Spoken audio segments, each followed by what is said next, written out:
Bhargav বৰবৰাক arrest কৰিব লাগিবই।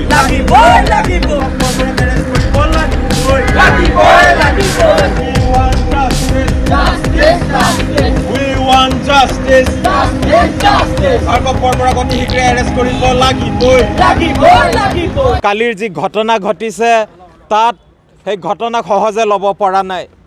মানুহে গোটেই ৰাতি আমাক ফোন কৰিছে, কৈছে যে এয়া কি ঘটিছে অসমত।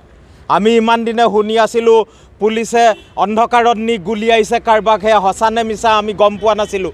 কিন্তু কালি আমাৰ চকুৰ আগত এজন পুলিচ অফিচাৰে এটা ল'ৰাক টেটু চেপি মাৰিবলৈ লৈছে। এই অসমক হত্যা কৰাৰ প্ৰচেষ্টা কৰা হৈছে। আৰু এইজন পুলিচ অফিচাৰ কোন? তেখেতৰ গাত অসমীয়া তেজ নাথাকিব পাৰে, কিন্তু অসমৰ জনগণ এতিয়াও মৰি যোৱা নাই।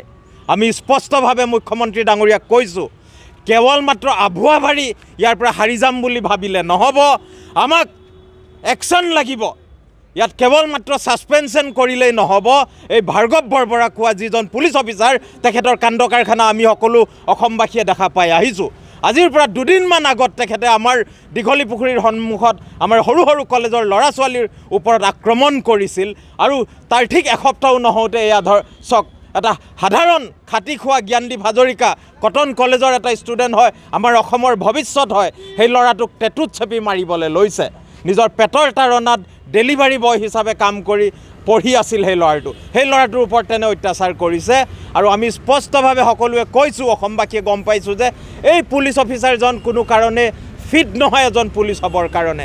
এজন পুলিচ হ'বৰ কাৰণে হ'লে এনেধৰণে পাব্লিকক টেটুত চেপি মৰাৰ কিবা তেখেতসকলে পৃষ্ঠপোষকতা কৰিব পাৰে নেকি? তেনেধৰণৰ এটা মনোবৃত্তি তেখেতে তাত কৰিব পাৰে নেকি? এই ধৰণৰ কথাত সমগ্ৰ অসমবাসীয়ে আজি আমি স্পষ্টভাৱে মুখ্যমন্ত্ৰী ডাঙৰীয়া আৰু DGP ডাঙৰীয়াক আমি অনুৰোধ কৰিছোঁ আৰু দাবী জনাইছোঁ যে কেৱল মাত্ৰ টুইট আৰু এটা প্ৰেছ বিবৃতি দিয়ে আপোনালোকে দায়িত্ব সামৰিলে নহ'ব।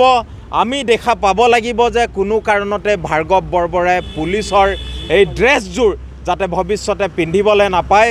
কাৰণ অসম পুলিচ যদি অসমৰ জনগণৰ খাতিৰত আছে, তেনে এনেধৰণৰ ব্যক্তি আমাক নালাগে, সেয়া আমি দাবী কৰিছোঁ। আৰু তেখেতৰ এৰেষ্ট অতি শীঘ্ৰেই যদি নহয়, সমগ্ৰ অসমতে আমি ইয়াৰ বিৰুদ্ধে আন্দোলন কৰিবলৈ বাধ্য হ'ম। আৰু আজি আমি বোকাখাট থানাত ভাৰ্গৱ বৰবৰাৰ বিৰুদ্ধে এজাহাৰ দাখিল কৰিছোঁ। আজি যি ধৰণে হিমন্ত বিশ্ব শৰ্মাৰ আদেশত গুজৰাটৰ পৰা জিগ্নেশ মেৱানীৰ দৰে এজন MLA আনি পেলাই আমাৰ কুকুৰাঝাৰত এৰেষ্ট কৰিব পাৰে, থানাত থ'ব পাৰে। আজি আমি চাম মুখ্যমন্ত্ৰী ডাঙৰীয়া, কেৱল মাত্ৰ তেখেত এজন মুখেৰে কথা কোৱা এজন মুখ্যমন্ত্ৰী নে এই পুলিচ প্ৰশাসনৰ বিৰুদ্ধে তেখেতে একশ্যন ল'ব।